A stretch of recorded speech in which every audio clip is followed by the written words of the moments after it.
फिर सुबह का अर्घ्य के लिए हम लोग उठे और चले पूजा। इस तरह से उस साल ये मैंने महसूस किया और उस तरह से मैंने अपना पालन पूरा किया और किसी भी प्रकार का कोई प्रॉब्लम नहीं हुआ, एकदम सही सलामत में थी। और इस प्रकार से मैं पूजा करते हुए आ रही हूँ। अब इस साल क्या हुआ मेरे साथ में कि दुर्गा पूजा से पहले करीबन मैं 2-2.5 महीने हो गया, 2.5-3 महीने से अस्वस्थ हूँ। बहुत ज़्यादा मेरा तबीयत ख़राब है, बहुत ही ज़्यादा। मैं दिखता नहीं है मेरा शरीर, पता नहीं क्यों इतना बीमार होने के बावजूद भी शरीर जस का तस है, लेकिन अंदर से मैं जानती हूँ कि मैं कितना वीक हूँ, कितना वीक मुझे इतना कमज़ोरी महसूस हो रहा है। इससे पहले मुझे बहुत ज़्यादा फ़ीवर हुआ था, उसमें मेरा 15 दिन 1 महीना जैसे निकल गया था। फ़ीवर में ही ट्रीटमेंट चल रहा था, बुखार कम हो रहा था, फिर आ रहा है। तो अभी का फ़ीवर कैसा है आप सभी जानते हैं, शरीर को तोड़ के रख देता है।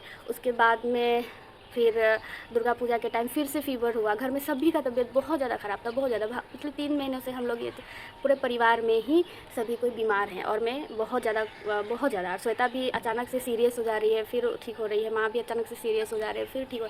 इस तरह से हमारा 3 महीने से घर में बीमारी भी चल रहा है और मैं खुद भी ऐसा अवस्था हो गया था कि 3 दिन तो मैं बेड में से उठ नहीं पाई थी। 3 दिन से 5 दिन ऐसा कुछ था, मैं उठ नहीं पाई थी। लिटरली इतना शरीर ख़राब था।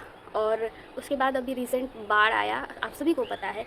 उस बाढ़ की वजह से बानरहाट कॉलोनी में पानी का समस्या हुआ। पानी दूषित होने के कारण सभी का शरीर अस्वस्थ हुआ और उससे मैं भी इफ़ेक्ट हुई और फिर से मेरा तबीयत करीबन 20 दिन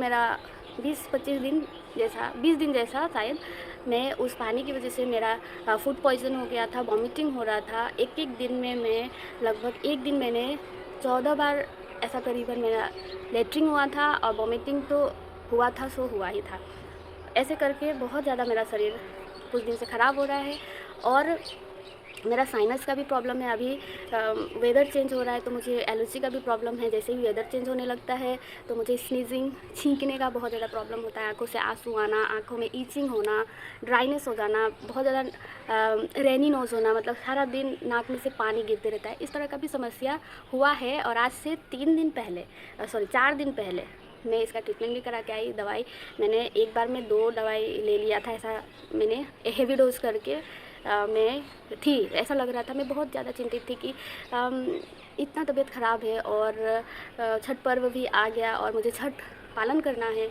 मैं मतलब अंदर में किसी को बोलती नहीं हूँ, मैं माँ को भी नहीं बोल रही हूँ, लेकिन मैं अंदर से सोच रही हूँ कि हे प्रभु, हे मैया, मैं क्या करूँ अब।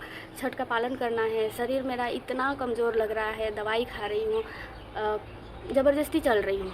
ऐसा कुछ जो भी मेरे करीब है उनको पता है कि मेरा तबीयत बहुत ज़्यादा ख़राब भी था, जिसकी वजह से अभी भी शरीर कमज़ोर है और मैं इसी वजह से बहुत ज़्यादा चिंतित थी कि मैं पालन कर भी पाऊँगी या नहीं इस साल।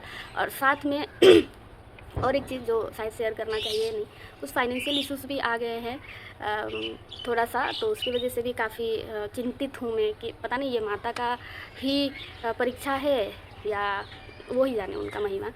तो फाइनेंशियल इश्यूज़ भी हो रहे हैं, तो मैं बहुत ज़्यादा चिंतित हूँ क्योंकि सारा चीज़ मैं ही सब कुछ करती हूँ हमारे घर में। मेरी छोटी सी बहन है श्वेता, वो मुझे मदद करती है, लेकिन हम लोग का दोनों का ही थोड़ा सा फाइनेंशियल इश्यूज़ हो रहे हैं। तो मैं काफ़ी चिंतित हूँ दोनों तरफ से, शारीरिक रूप से भी और आर्थिक रूप से भी। और मैं बेहद चिंतित थी, बेहद चिंतित थी कि मैं कैसे करूँ, क्या करूँ। हम लोग का इस बार का पूजा बहुत ज़्यादा प्रॉब्लम से हम लोग गुज़र रहे हैं और बहुत मुश्किल से पार किए हैं, नवरात्र भी, दिवाली भी और अब छठ भी। लेकिन प्रभु का कृपा है, माता का आशीर्वाद है, हर एक चीज़ हो गया। नहीं करते करते भी हो गया, बेड़ा पार हुआ। और उससे भी बड़ी चीज़ ये है कि मैं शारीरिक रूप से अस्वस्थ हूँ, तो शायद अभी भी मेरे बात से आप लोग को समझ में आ रहा होगा कि मैं कमज़ोर हूँ। हो सकता है आप लोग समझ पाए, लेकिन दिखने में नहीं लगता है। और तो मैं बहुत ज़्यादा चिंतित थी कि मैं ये पालन कर पाऊँगी या नहीं। ऐसा करते करते फिर भी मैंने ठाना कि जो भी होगा देखा जाएगा, मैं पालन करूँगी, व्रत रहूँगी, सहूँगी। और लिटरली जितना 2 साल में मुझे फ़ील नहीं हुआ था शारीरिक रूप से इतना कमज़ोर होने के बावजूद भी, इस बार मुझे ज़्यादा कुछ भी प्रॉब्लम नहीं हुआ। ये माता का कृपा है, सहाय थे शायद। नहीं तो मेरा शरीर या मुझ में इतना सामर्थ्य शायद नहीं था कि मैं इसको शारीरिक रूप से पालन कर पाऊँ। तो मतलब मैं अभी भी सोच रही हूँ बैठ के और महसूस कर रही हूँ। वो समय जब मैं व्रत में थी, अच्छा लग रहा था और मैं व्रत में भी मैं बहुत चिंतित थी कि मैं सारे जुगाड़ कैसे करूँ। लेकिन कुछ ऐसी-ऐसी चीज़ें हुई हर तरफ से, मतलब आश्चर्यचकित हूँ मैं। हो गया, जस्ट हो गया, कैसे हुआ भगवान जाने। अभी भी सोचती